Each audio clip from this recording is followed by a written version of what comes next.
Esse é o Expresso Sindimepa, um podcast do Sindicato dos Médicos do Pará, sobre atualidades e informações.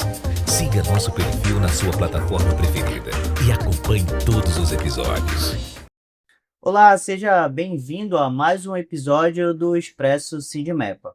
Antes da gente falar sobre o nosso tema de hoje, que é super importante, o risco de novas pandemias e epidemias e também por que a vacinação continua sendo a principal forma de prevenção, eu queria dizer para você, associado, vá lá na nossa página, curta, compartilhe para que esse vídeo possa ter o máximo de visualização e alcance possível.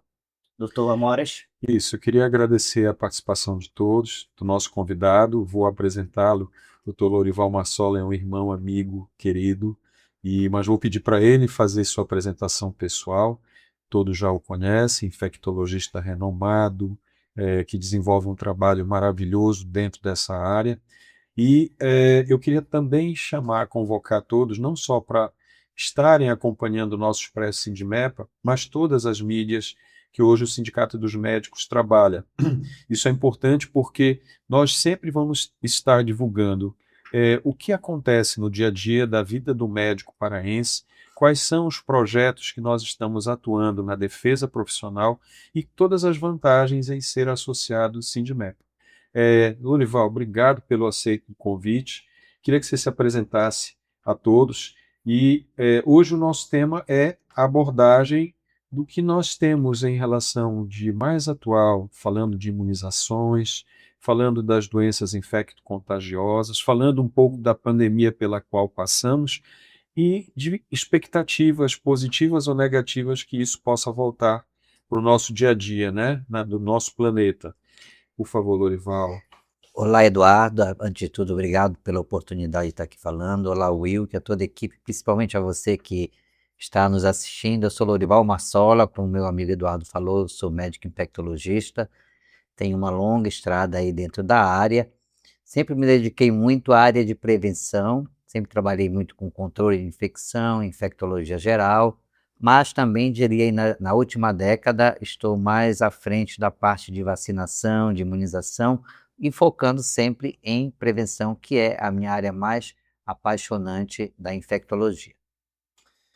Vamos lá, então. Olha, doutor, a pandemia de Covid-19 mudou a história, né, recente da humanidade. Muitas pessoas, milhões de pessoas e vidas foram perdidas. O sistema de saúde também, né, os sistemas de saúde foram colocados à prova e a ciência precisou responder em tempo recorde uma das maiores crises sanitárias da humanidade. E aí, com isso, a medicina moderna precisou se reinventar também. E 6 anos depois, né, doutor Eduardo? Estamos aqui.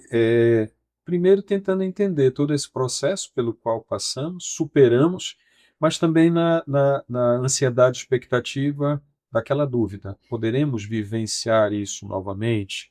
Estaríamos preparados para enfrentar novos desafios, porque foi um grande desafio, e eu penso, como médico também, que o Sistema Único de Saúde brasileiro ele fez uma diferença muito grande comparativamente a outros países, né?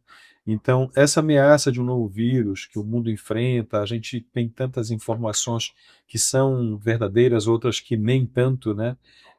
Isso gera um crescimento de informação, mas também de desinformação e de desconfiança em relação à ciência. Então, para conversar sobre isso, eu queria começar perguntando: Lorival, a próxima pandemia é uma questão de tempo? Sim, eu creio que sim, não sou só eu, né? A ciência, todos os que trabalham com a questão de doenças infecciosas, que fazem o monitoramento, a vigilância epidemiológica, creem que sim, é um intervalo de tempo e a grande discussão é qual vírus ou qual bactéria, mais provável que seja vírus, será esse responsável.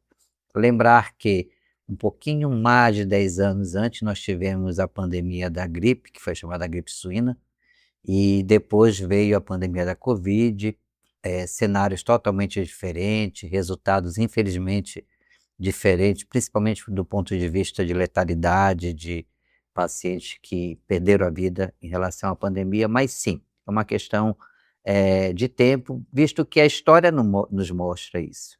Eu acredito que talvez um pouquinho, o tempo talvez seja um pouquinho maior em relação a 2009, mais ou menos, da pandemia da gripe suína, e a pandemia de Covid, início de 2020. Assim, eu espero que seja um pouquinho mais longo esse intervalo para que a gente possa viver um pouquinho mais de normalidade e até se preparar mais para essa possível pandemia. Só para fazer uma contextualização, nas últimas décadas, o senhor até citou aí algum desses vírus, o mundo enfrentou diversas crises e emergências sanitárias, como H1N1, Ebola, Mpox também.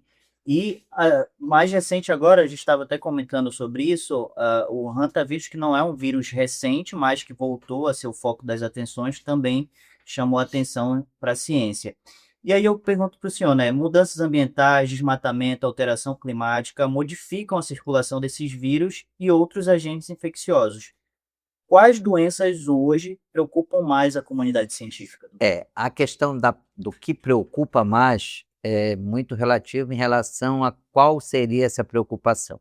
Falando de pandemia especificamente, algumas doenças preocupam mais. Os coronavírus sempre preocuparão, porque talvez poucos recordam, mas eu creio que tenha sido ou final dos anos 90 ou início dos anos 2000, nós tivemos o SARS-CoV-1, né? Nós chegamos ao grau máximo, o próximo grau seria a pandemia, e começou com a pneumonia asiática, a pneumonia da China, mas nós conseguimos evitar uma pandemia naquela época.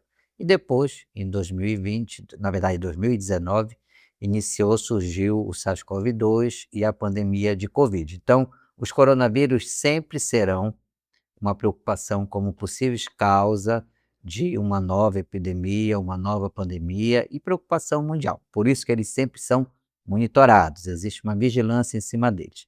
Os vírus da gripe, esses aí serão eternamente acompanhados, monitorados.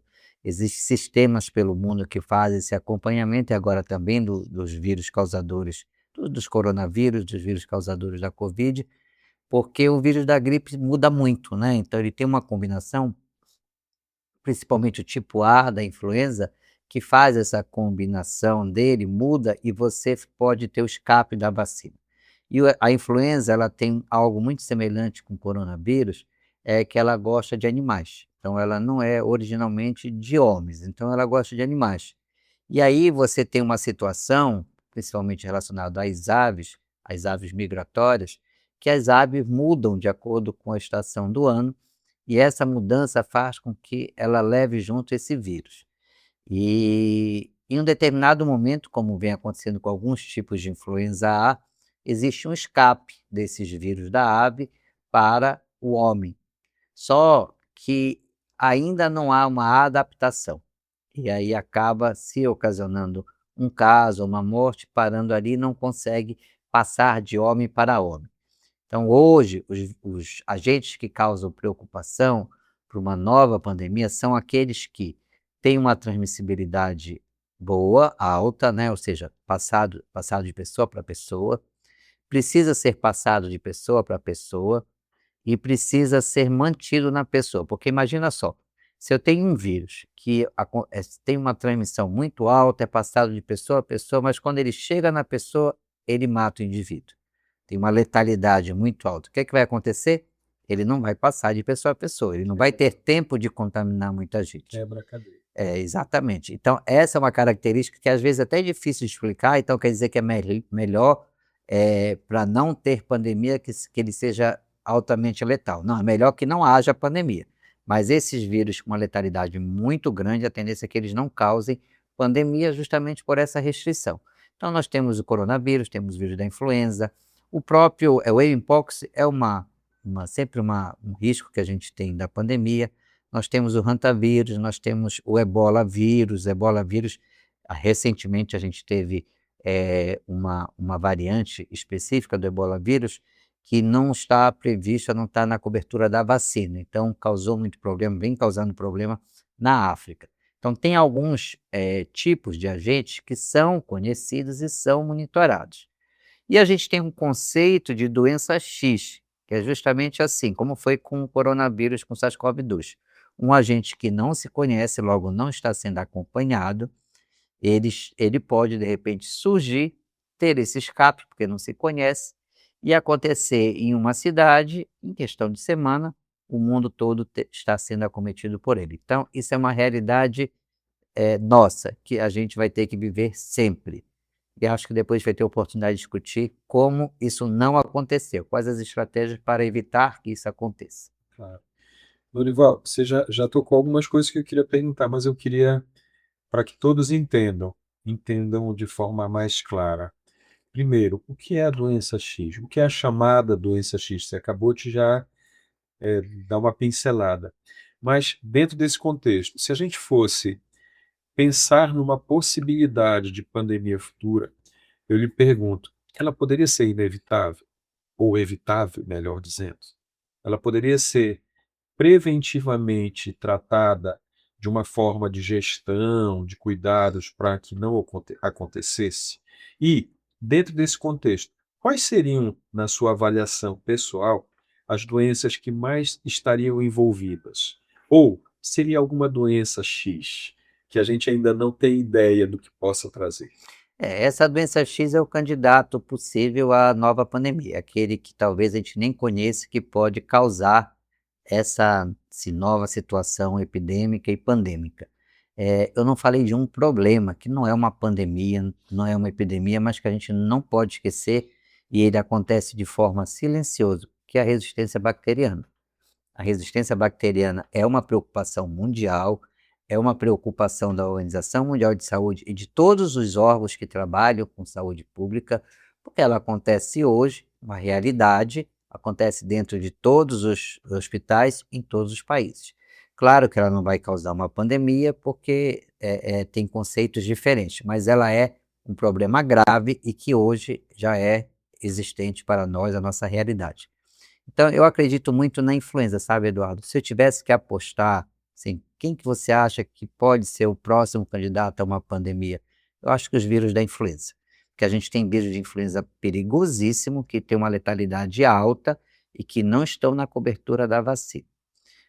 A diferença entre a influenza, que foi até quando você compara o número de mortes da gripe A, né, da pandemia, da suína, e a da Covid, teve uma diferença absurda de óbitos. É porque da gripe você já tem uma vacina. Então é muito fácil você modificar e ter a vacina para fazer a vacinação em massa contra aquele vírus da gripe circulando. Então essa é uma diferença boa para nós do ponto de vista de prevenção, mas eu acredito que os vírus da influenza são eternos candidatos. Agora, tem vírus como o Ebola, tem vírus como aqueles que causam febre hemorrágica, que são vários aí. O Nipah é um vírus que tem uma letalidade altíssima. Então, esses são vírus preocupantes do ponto de vista principalmente de morte, de desfecho fatal. Em relação a hantavírus, eu acho que foi maio, abril, nós tivemos um navio lá saindo de um país aqui vizinho, e nós tivemos aqueles casos e tudo, acho que teve 2 ou 3 mortes. O hantavírus, ele é super grave, ele não é novidade para nós. O hantavírus nós já tivemos caso. Em 2025 eu tive um paciente internado, inclusive no hospital público, infelizmente morreu, tem uma letalidade altíssima, mas ele não é um bom agente para uma pandemia, porque ele é difícil de passar, a forma de transmissão não é facilitada. Então ele é mais ligado à ocorrência de surtos, como foi do navio. Agora, de uma pandemia ou uma epidemia de grandes proporções é menos provável. Então, tem aqueles que a gente teme porque mata muito, e tem aqueles que a gente teme porque tem uma facilidade enorme de mudar e ser passado de pessoa a pessoa. Mas eu ainda acredito, e acho que a comunidade toda científica, que o maior candidato a uma próxima pandemia seja o vírus da influenza. Doutor, o senhor falou em um aspecto muito interessante, porque aí a gente vai entrar em outro contexto, que é a questão das mudanças climáticas, porque elas podem influenciar diretamente também no surgimento de novos vírus, porque muitos são transmitidos por meio de animais, não é, doutor? Começa com o animal e depois vai para o ser humano, como é o caso do hantavírus, que foi um roedor, por exemplo. E aí eu pergunto o seguinte para o senhor: com as mudanças climáticas e o desmatamento, como isso pode favorecer o surgimento de novas doenças, e a Amazônia ocupa um papel estratégico nesse contexto, doutor? Vou começar de trás para frente a resposta. Sim, A Amazônia tem a maior biodiversidade do mundo. Então, às vezes eu paro assim, estou estudando, gravo muito vídeo, estou pensando assim, gente, quando você começa a se aprofundar sobre essa questão de alteração climática, etc., imagina quantos vírus, quantas bactérias, quantos micro-organismos devem estar escondidos na Amazônia que a gente ainda não conhece, que ainda vai descobrir, né? Então, essa tua pergunta, ela vem de encontro ao que a gente chama hoje de saúde única, que é o conceito de One Health, né? Finalmente, nós passamos a entender e começamos a trabalhar o fato de que saúde humana não caminha sozinho, né? A saúde humana caminha com a saúde animal, com a saúde, com o meio ambiente, para que eu tenha ali uma harmonia entre todos esses pontos e construa um ambiente saudável para todos. Mas, infelizmente, esse caminhar em relação à saúde única, que internacionalmente é o One Health, ele está muito lento, né? A gente vê assim, vamos falar de nacional, a gente vê um panorama nacional onde existe uma força muito grande que fala a favor do meio ambiente e existe uma força muito grande que quer usá-lo sem ter nenhuma forma racional, né, de olhar para o meio ambiente e falar, se eu destruir isso aqui, eu vou adoecer. Então, quando a gente fala de meio ambiente, vamos usar exemplos clássicos nossos. Malária. Existem trabalhos publicados de malária que você mostra, quando você desmata, você aproxima o homem da mata, que ele está indo para a mata. E você deixa os vetores, principalmente os mosquitos, sem onde ir. O que é que eles fazem? Eles vêm para perto do homem. Ele invade o peridomicílio, aí você acaba aumentando o nível ou a quantidade de casos de malária. Quando você desmata totalmente, né, você deixa aquela vegetação inútil, não existe mais ali, existe um pasto só. Você não vai ter aumento de casos de malária, porque não tem mais onde é que vai ter mosquito, onde é que vai ter. Só que quando você deixa aquele desmatamento, semi-desmatamento, mais próximo ao ser humano, que você começa a adentrar a mata, você aumenta os casos de malária porque você está mantendo o ecossistema ali com o mosquito. Então, o que é que a gente tem que pensar sempre, Eduardo, Wilk? É que quando você tira o hábitat de um vetor, tira um hábitat, que é hábitat? É o meio que ele mora, de um mosquito, de um vetor, de um barbeiro, né? De um carrapato, de um vírus, ele vai ter que ir para algum local. Ele vai ter que correr para algum local. E ele corre geralmente para dentro da nossa comunidade, para dentro do nosso domicílio.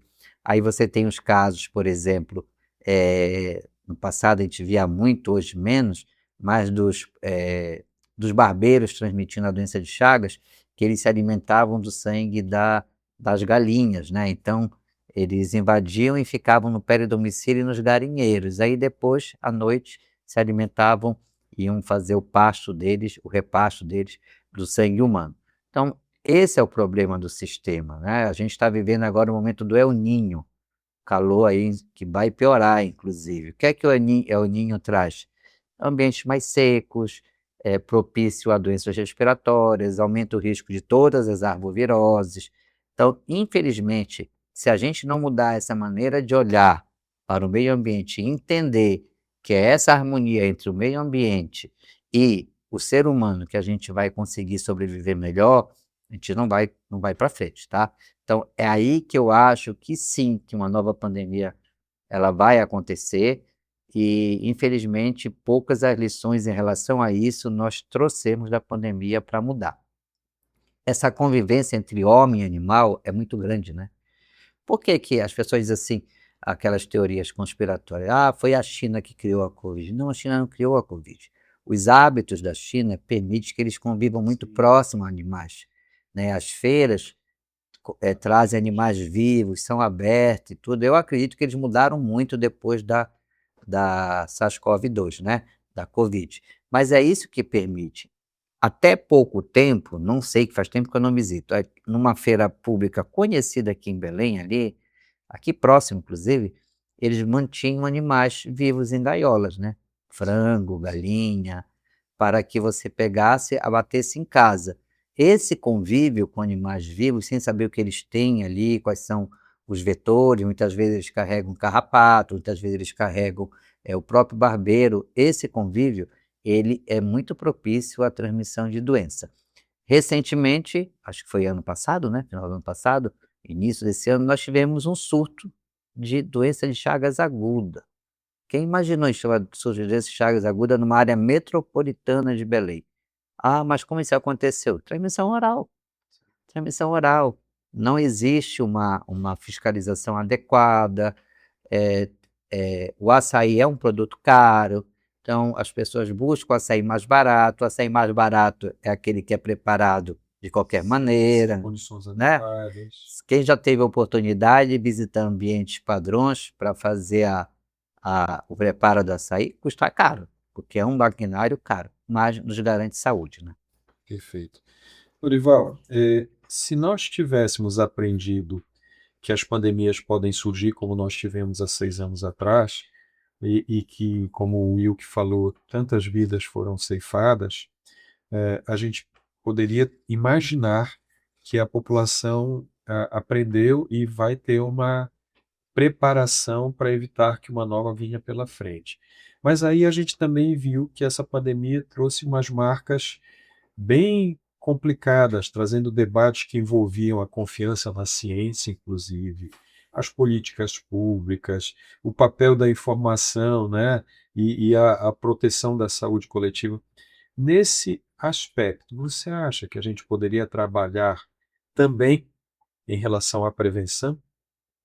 Vamos criar políticas de saúde independentes da política, independentes de antipartidárias, mas que a gente pudesse trazer uma informação, pedir para que todo mundo use vacina sim. Eu falei antes com o Will que lá atrás, quando eu atendi ambulatório fora de Belém, ainda na residência, o usuário ele chegava e a primeira coisa que pediam para ele era o cartãozinho de vacinação. E se aquele cartãozinho, eu esqueci o cartão, a criança não era atendida pela cirurgia pediátrica. Ou, se estava devendo 1, 2 vacinas, ela ia ter aquela consulta, mas na próxima ela teria que voltar com o carimbozinho que tinha feito a vacina. Era uma medida, talvez, que tira a questão democrática, né? Obrigava você a tomar vacina, mas a gente tinha praticamente eliminado algumas doenças que voltaram para o cenário atual, né? Como é que você enxerga isso? Assim, o mundo ideal é isso mesmo. Eu acho que quando você politiza determinadas políticas como saúde e educação, você cria problema. Então, deveriam as duas, educação e saúde, ser uma questão de Estado, né? E não do governo que está ali. Eu acho que isso é uma questão super importante, mas infelizmente eu acho muito difícil da gente ter esse amadurecimento. Apesar de que tem grupos no Brasil que você vê discutir isso, mas infelizmente na pandemia de Covid vimos isso muito forte mesmo. Não é simples dizer o que aconteceu, por que a pandemia aconteceu tudo isso, mas tem questões de politização, que eu acho que é o nome ruim que nós damos para a política, né? Quando você politiza um assunto tão importante como a vacina. Existem questões de interesses individuais, de grupos também, que isso aí a gente não vai discutir aqui, mas existem interesses financeiros por trás disso, e eu vou já falar em relação ao que eu estou me referindo. Mas a pandemia ela trouxe uma coisa muito ruim, nós nos vimos desacreditados, sabe? A gente estava tendo que discutir, mostrar o básico. E eu acho que a população, cada vez mais trabalhando com essa questão de rede social, gravando vídeo para quem não tem muitas vezes acesso a um serviço de saúde complexo e tudo, a gente vê cada vez mais que as pessoas elas desconhecem o básico mesmo. E aí eu entro no assunto que eu acredito muito que a gente não sabe educar a população. A gente ainda não atingiu esse nível de como chegar na população. Eu entendo isso, eu acho que é natural, porque a gente tem um nível de educação baixo da nossa população, né? Mas eu não consigo entender um profissional da saúde falando mal da ciência. Esse aí eu não consigo entender. Você falou uma coisa muito, muito forte. Ah, parece que estamos forçando, mas é forçar mesmo. Algumas vacinas são questões de saúde pública. Imagina, se você está no meio de uma pandemia, de uma doença com uma alta letalidade, porque a Covid matou, sei lá, mais de 700 mil pessoas no Brasil, mas ela não tinha uma alta letalidade, a capacidade de matar dela era muito baixa. Mas vamos pegar, por exemplo, uma hantavirose, vamos pegar, por exemplo, uma febre hemorrágica, vamos pegar um ebola. Você imagina você pegar um grupo de indivíduos que diga, não existe isso, não aplica na vacina, não vou tomar. O que é que acontece? Eles vão pegar a doença, vão passar para outras pessoas, e aí você vai manter um ciclo de transmissão. Então, a vacina ela tem sim um caráter social e coletivo. Eu preciso pensar na coletividade. Então, eu acho importante sim, e existe aqueles públicos-alvos de alguma vacina, porque eles são alvos, porque eles são mais suscetíveis a adoecer, eles são mais suscetíveis a ter forma grave. Então, o que eu vi na pandemia era a gente discutindo o óbvio, mostrando o óbvio. Eu tinha que, às vezes, mostrar para as pessoas que máscara tem efeito. Quem discute isso? Eu sempre, quando alguém me questionava, eu dizia assim, você atende um paciente de meningite sem máscara? Não, não atendo. Por que você vai discutir a máscara para a Covid? Você tem que usar máscara. Então, eu acho que nós precisamos fortalecer os pontos-chave de quem deve mostrar para essa população que a ciência vale sim a pena e que a ciência nos trouxe até aqui. Eduardo, quem te formou? Não foi a ciência? Quem me formou foi a ciência. Então, eu falar mal de professor, por exemplo, é negar a minha educação. Eu fui formado por professores. Eu falar mal da ciência, eu dizer que eu me formei como médico por onde? Pela ciência, eu usei a ciência como fonte. Então, isso que eu não entendo. Então, é importante que os pontos-chave sejam conscientizados disso, e aí eu tenho certeza que é a politização. Porque quando você vê um médico falando mal, por exemplo, de vacina, pode ter certeza que ali tem um fundo de politização e não um fundo técnico que justifique, entendeu? Doutor, daqui a pouco a gente vai continuar falando desse assunto, porque a pandemia deixou marcas profundas, como o doutor Amora já citou, na sociedade, mas também levantou vários debates como sobre a confiança na ciência, políticas públicas e principalmente o papel da informação na proteção da saúde coletiva. Então, você associado, não sai daí que daqui a pouco a gente volta. Isso, próximo bloco está imperdível, vocês veem que é um assunto que é bastante volumoso, né, que traz muitos debates, e pegue seu cafezinho e siga o Expresso Sindimepa com a gente. Até mais. Olá, esse é o Expresso Sindimepa, um podcast do Sindicato dos Médicos do Pará, sobre atualidades e informações. Siga nosso perfil na sua plataforma preferida e acompanhe todos os episódios.